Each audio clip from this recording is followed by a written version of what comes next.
It seems like every major country is drowning in debt. The United States, China, Japan, European nations, their debts are all measured in trillions. By the end of 2025, total global debt hit a mind-boggling $348 trillion. That's a number so vast, it's hard to comprehend, at more than 3 times the value of everything the entire world produces in a single year. But that raises a huge, obvious question. If every country is a borrower, who exactly is the lender? Who are they all supposed to pay back? The answer isn't some shadowy cabal, but a truth that's hiding in plain sight. It reveals the blueprint for the entire global financial system and explains how that system tends to concentrate incredible wealth. By the end of this video, you'll understand it. First, what is national debt? Simply, it's the total amount a government has borrowed and hasn't paid back yet. Governments borrow to pay for things they can't immediately cover with taxes, like massive infrastructure projects, social programs, or to stop the economy from collapsing during a crisis, as we saw in 2008 and 2020. In the US, for instance, government spending shot up by about 50% from 2019 to 2021 because of the pandemic response. But comparing a government to a household falls apart here. A government can do something you can't: issue a bond. A government bond is the main way governments borrow. Think of it as an official IOU. When you buy a bond, you're lending the government money. In return, they promise to pay you back in full on a specific date, with regular interest payments in the meantime. Because powerful governments like the United States are seen as incredibly safe bets, their bonds are one of the safest investments on the planet. The world is hungry for safe places to park its money, and government debt is the biggest game in town. So, who's buying all these IOUs? The owners of global debt fall into 3 main groups. The biggest lender to a government is usually its own people. A massive chunk of a country's debt is held right at home. In the United States, for example, a majority of the public debt is owned by American individuals and institutions. A huge piece is in what's called intergovernmental holdings, which is just the government owing money to itself.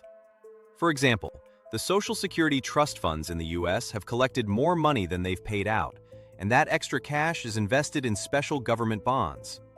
Then you have regular people investing through retirement accounts.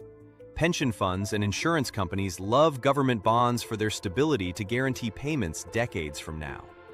Finally, American corporations and banks also buy government debt as a safe place to hold cash. Of course, countries also borrow from outside their borders. This is the story of America owing trillions to others. About a quarter of US public debt is held by foreign countries and investors. For decades, countries like China and Japan have been huge buyers of US government bonds. As of early 2026, Japan was the largest foreign holder, with over $1.1 trillion. The United Kingdom ranks second with holdings over $800 billion, while China's holdings have decreased. Why do they do this? It's pure economic strategy. For an export-heavy country, buying US debt helps keep its own currency's value stable against the dollar. This makes their cars and electronics cheaper for Americans to buy, which boosts their economy. It's a mutual dependency. The US needs lenders, and foreign countries need a safe place to invest their cash. There is one other major buyer, a country's own central bank. In the United States, that's the Federal Reserve, or the Fed. Following major financial crises, central banks used a tool called quantitative easing, or QE. In simple terms, QE is when a central bank creates new money electronically to buy up huge amounts of its own government's bonds. Let that sink in. The central bank, an arm of the government, is essentially creating money to buy that government's debt. This floods the financial system with cash and makes it cheaper for the government to borrow more. As a result, the Fed now holds a massive slice of US debt. This creates a strange loop. When the Treasury pays interest on bonds the Fed is holding, the Fed, after covering its costs, sends the profits right back to the Treasury. So, who holds the debt when every country is in debt? The real answer is that there is no single lender. Global debt is a vast, circular system that feeds itself.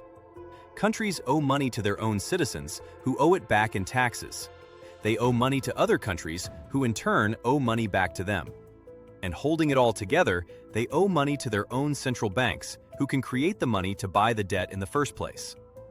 This system is a machine for creating and moving wealth. When a government issues a bond, that piece of debt becomes an asset for whoever owns it. The trillions in global debt are also trillions in global wealth, held as safe, interest-paying investments. By design, this system benefits those who already have money to lend. It's a perpetual motion machine where debt and wealth are two sides of the same coin. This system is the backbone of the modern global economy, but its sheer size also makes it fragile. For years, low interest rates kept the act manageable. But as rates rise, the cost of paying the interest on this mountain of debt explodes. In 2024 alone, the US government spent around $880 billion just on interest. This creates a paradox. Governments must borrow to function, but creating all this debt also creates the wealth that's needed to buy it. So who holds the debt? We all do, one way or another, through our retirement funds, our banks, or as taxpayers. The real mystery isn't who the lender is, but that the system is both the borrower and the lender.